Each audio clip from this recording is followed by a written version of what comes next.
Hey everyone, I'm popping in today, a day late, so I apologize, to go over intermittent fasting, so also known as IF. So IF can be one of those like buzzwords you're going to hear about or you've been hearing about that's like the thing to do, kind of like how keto kind of came into play for a little bit, or any of the dietary theories that come in that people tend to get on bandwagons with. However, intermittent fasting has been around forever, and lots of religions still partake in fasting of some sort, so it's not really a diet. So I just want to clear that up first and foremost. Intermittent fasting is not a diet. It simply tells you when and when not to eat.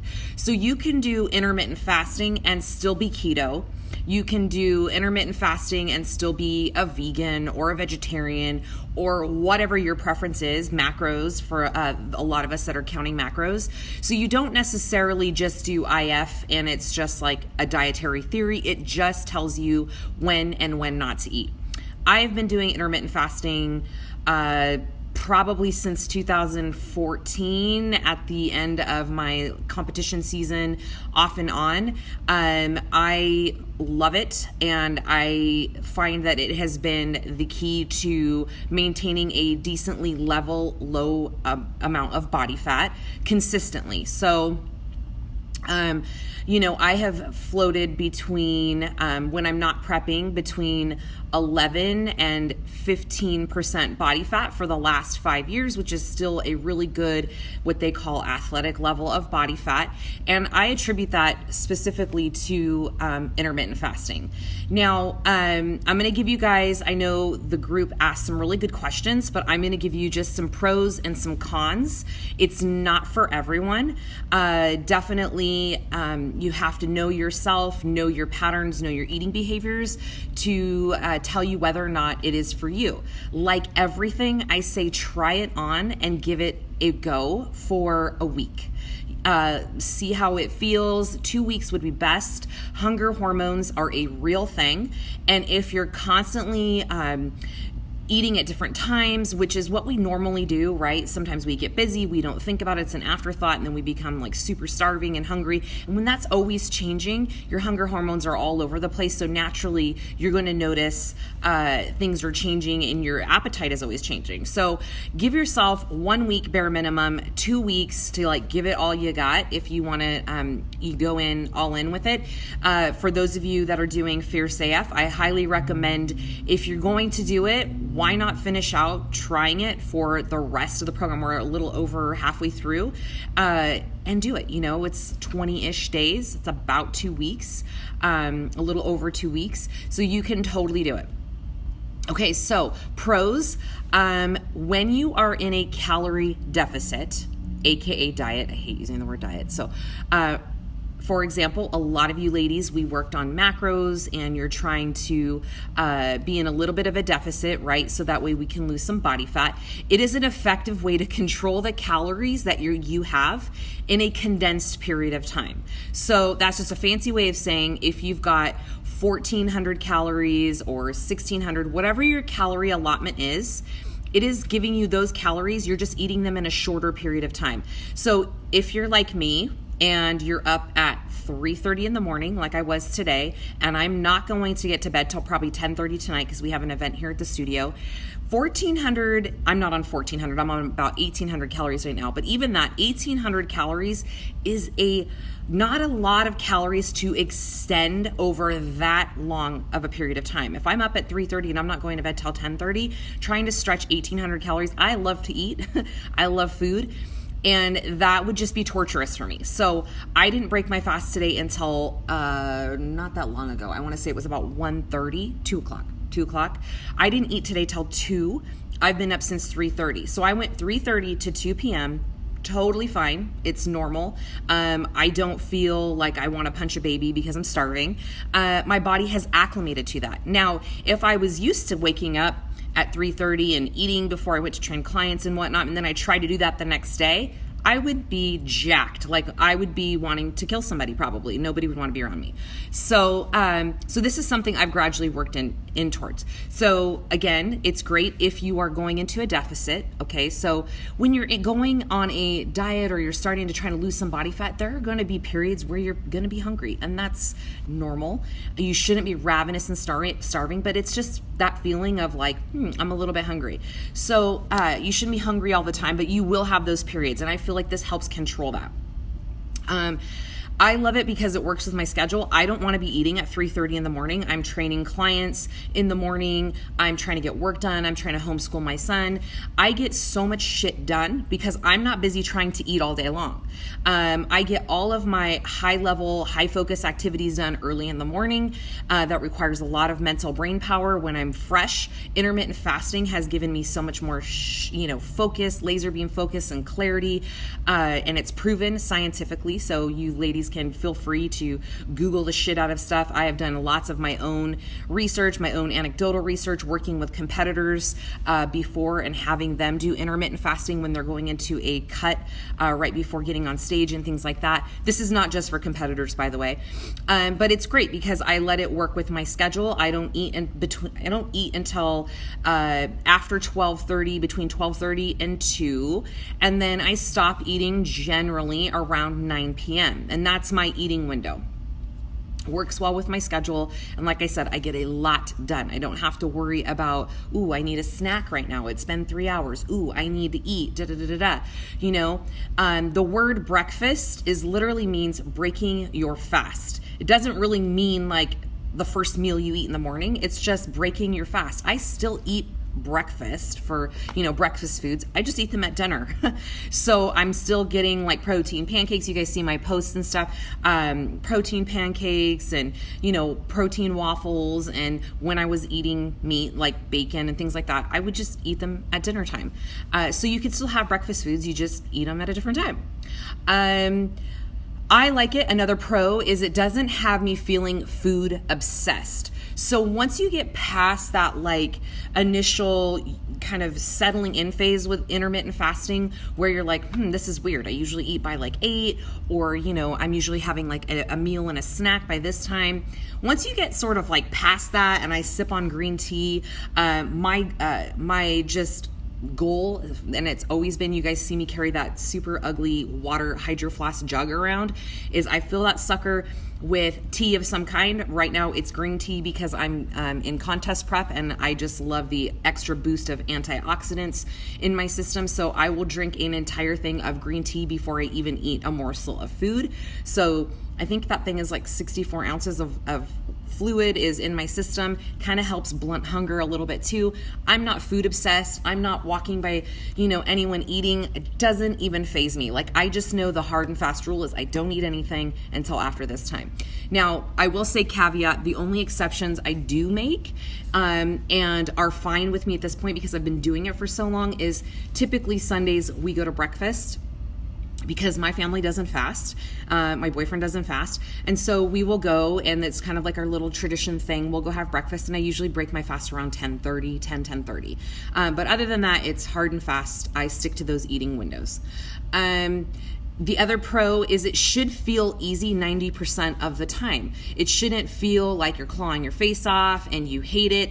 If it was, I wouldn't do it. I really, really enjoy it. I think coming off of years of yo-yo dieting and dealing with some previous competition coaches who starved me to the stage and didn't let me work with macros, and I was like eating strictly from a meal plan. I didn't have food freedom, didn't know about intermittent fasting, so I was waking up at the crack of dawn and trying to eat 1,100 calories in like a 16 to 17 hour time frame. It was really, really hard. Intermittent fasting doesn't feel hard. It doesn't feel, super strenuous in terms of like being food obsessed. It actually has given me food freedom because I feel like I'm eating a lot of food because I only have about 6 hours to eat the food, the calories that I have. And so I usually eat 2 big-ish meals and 1 snack, 2 snacks, something like that. Sometimes it's 3 if I can stretch it out with, depending on what my choices are, but certainly does not feel challenging. And it's also good for you if you're not a breakfast eater. So if you're like, I could skip breakfast, I usually just grab coffee and run. That's me. I have coffee every morning still, so I don't just do water. I have to have my coffee, and I also put creamer in my coffee. I measure that shit out. I get 2 tablespoons. I try to stay under about 50 calories, so that way I'm not, the whole point of fasting is to blunt the insulin spike. So I'm going to geek out on you for just a quick second. People much smarter than me know more than I do, but just for, real quick, when you have been asleep, right, in a fast, because most of your fast happens at nighttime, for most people, that's the traditional way of fasting, is right when you wake up, your body has just gone through this period of sleep, this period of slumber and fast, and you start cranking food in your system, you start jacking up your insulin. And so if you're constantly ping-ponging back and forth between spiked insulin coming down, spiking it back up, this is why we store body fat and why we have a lot of actually diseases, is because we're constantly messing with the hormone insulin and cortisol. So with intermittent fasting, you want to try to minimize that insulin spike as much as possible. So there's different studies out there, different schools of thought. I find a happy medium with not consuming more than 50 calories during my fasting period. So that comes in the form of like mince, like anything at all. So literally my 50 calories comes from my creamer, and that's it. And it's depending on the brand, it's 30 to 50 calories. So if you don't like breakfast, this is a pro for you. Have your coffee, have your creamer, just don't eat till lunch. It's really, really that easy. You don't have to overcomplicate it.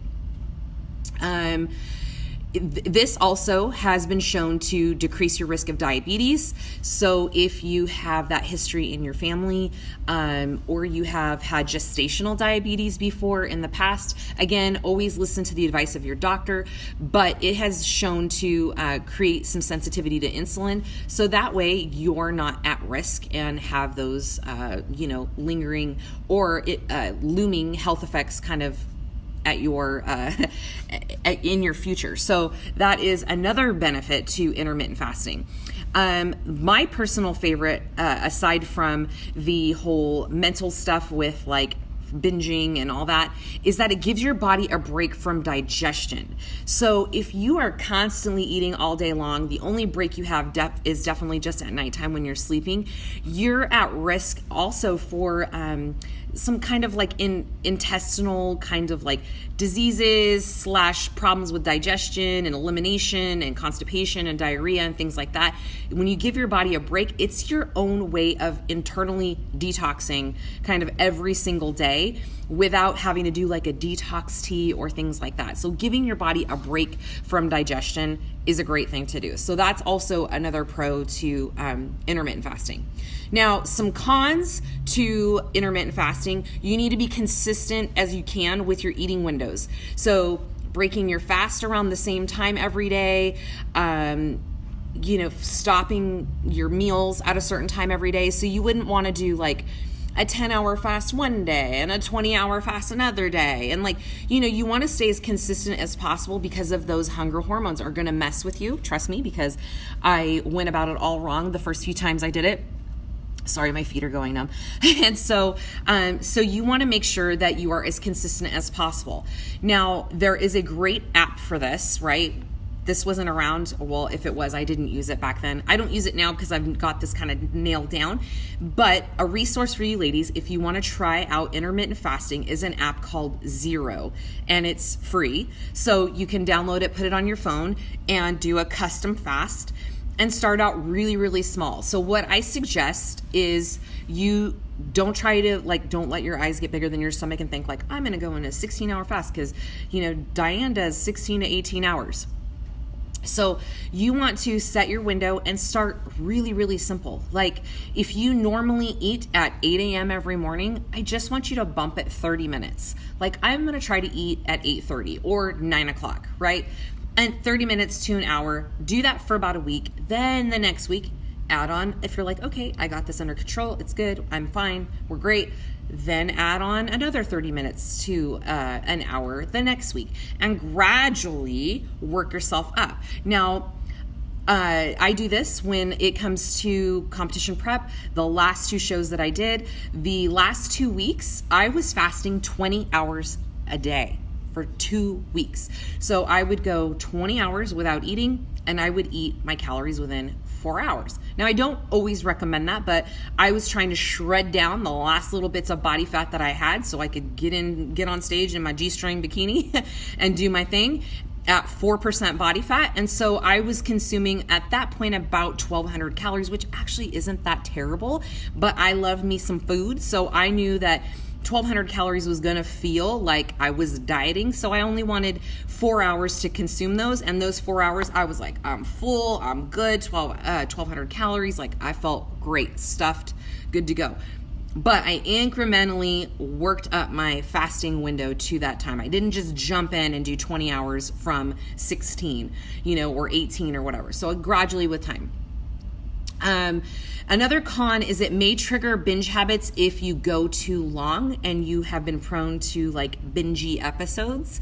This has happened to me early on. My first foray with intermittent fasting is I was still working through just some bingey type habits and bad behaviors and like standing in the pantry and just kind of like eating all the things post show.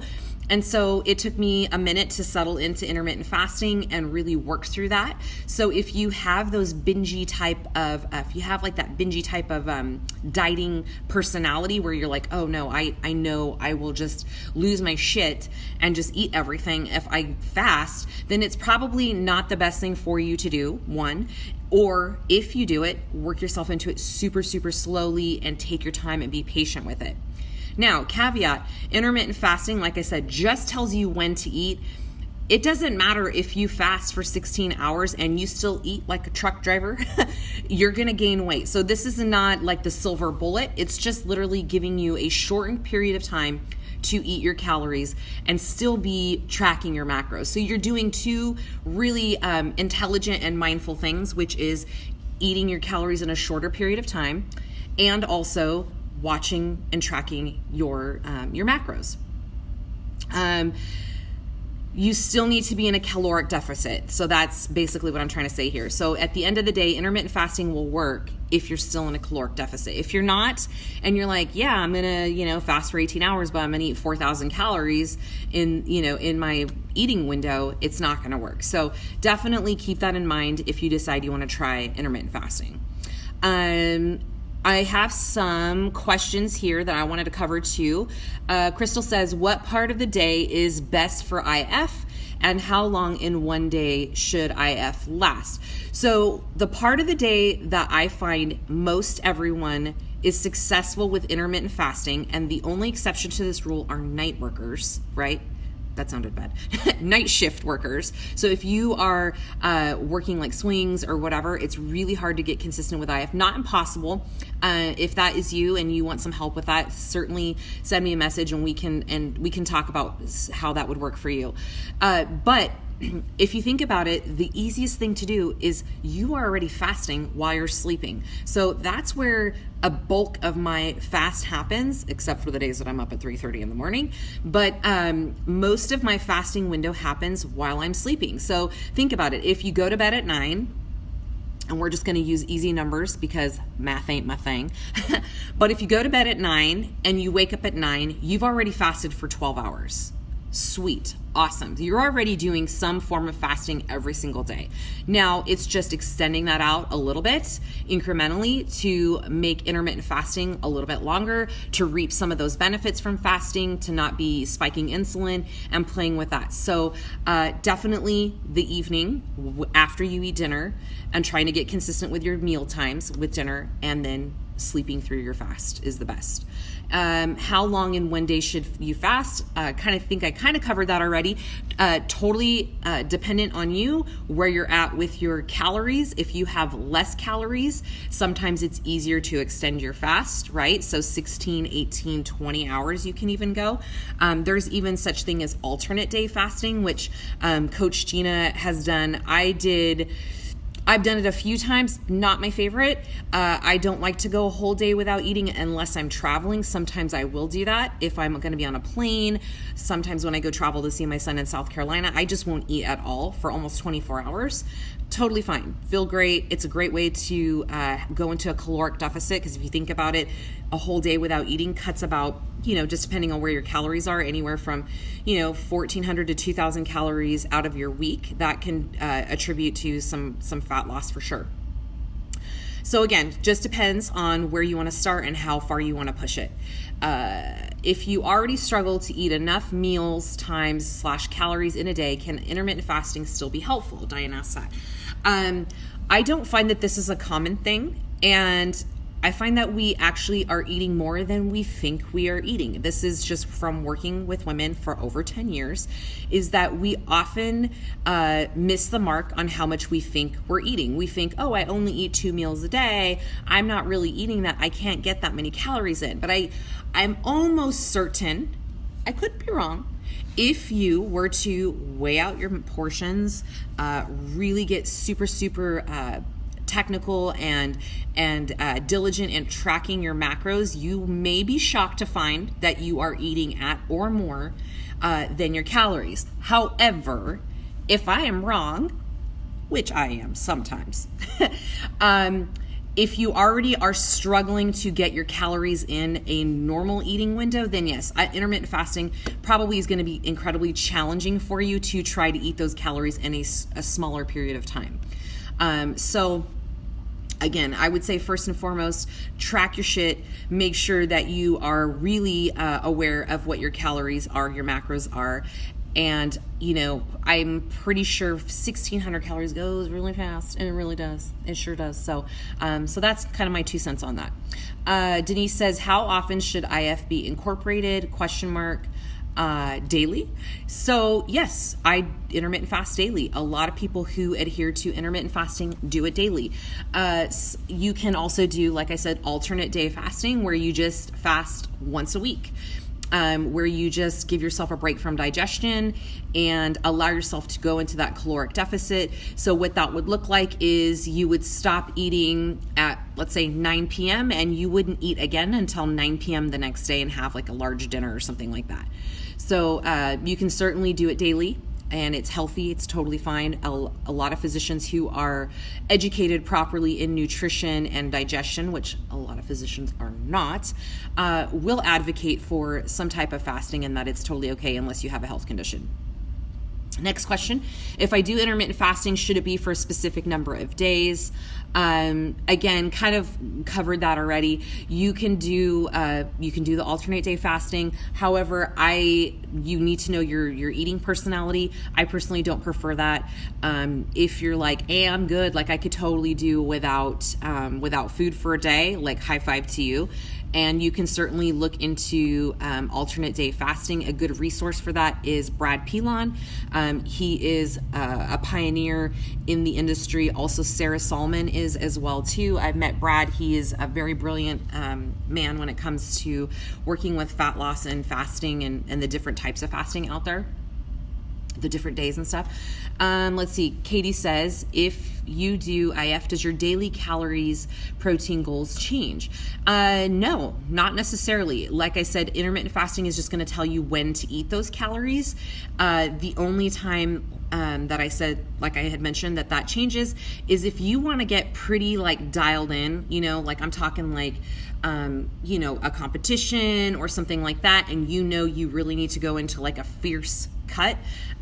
You could cut your calories and then also cut your eating window down and drop some body fat. Don't recommend doing that for long periods of time. Like I said, I only do it about 2 weeks out from a show, just because I'm like trying to have that edge, and I can't do it for much more than 2 weeks. Like I'm a hurting unit 2 weeks out, usually in some capacity, just all kinds of reasons, but mainly because I'm eating in 4 hours and the calories are low at that time. Krista says, I often get very busy during the day and end up not being able to to eat regularly, so I end up on an intermittent fasting schedule. Should I make it my norm so that it's something my body is used to instead of 2 meals one day and 5 the next? Yes, absolutely, because that is going to regulate your hunger hormones. So if you can get a fasting window in line that you're comfortable with, so starting with maybe 14 hours and just condensing your meals, you guys, like, there's no hard and fast magical number of meals that is going to make any sort of difference. And I know that personally from seeing myself eat 6 infant-sized meals with one bodybuilding coach years ago and like hating life, to now doing my own prep and working with macros, working with intermittent fasting and eating 2 to 3 meals and gaining muscle. Like, this is the whole reason they're like, oh, you need to eat every 3 hours because, you're going to lose muscle and you need to feed your muscles or you're starving your muscles. Y'all, I put on muscle mass, intermittent fasting, and in a caloric deficit, training hard as fuck and not over abusing cardio. So that's just like some crazy thing somebody made up 100 years ago, and it needs to be like dispelled. Just like pink dumbbells are like what we need for toning our muscles, right? Like, no, we need to lift heavy shit, people. So no, you don't need to eat a certain number of meals. You eat according to what you want to eat. So I don't adhere to anything like it's religion. I just break my fast, and then I kind of listen to my body. I usually tend to be about 2 to 3 hours later, I want either another full meal or a snack, depending on how heavy my first meal was. So just kind of use your own body's cues for that. But definitely, Krista, I would say make sure that you're sticking to a consistent IF schedule, and then it will make life so much easier. Dawn asks, does it work for you if you do it at night, like 7 p.m. to 7 a.m.? Bing, bing, bing, bing, bing. You are the winner. Yes, that is the easiest, most least challenging way to do intermittent fasting, is sleep right through your fast. So if you are fine with stopping your eating, that means like no snacking, no wine. That means nothing that has calories after 7 p.m. as an example. And you eat nothing until the next morning at 7. That's a great way to start. That's a 12-hour fast, and that's perfect. So yes.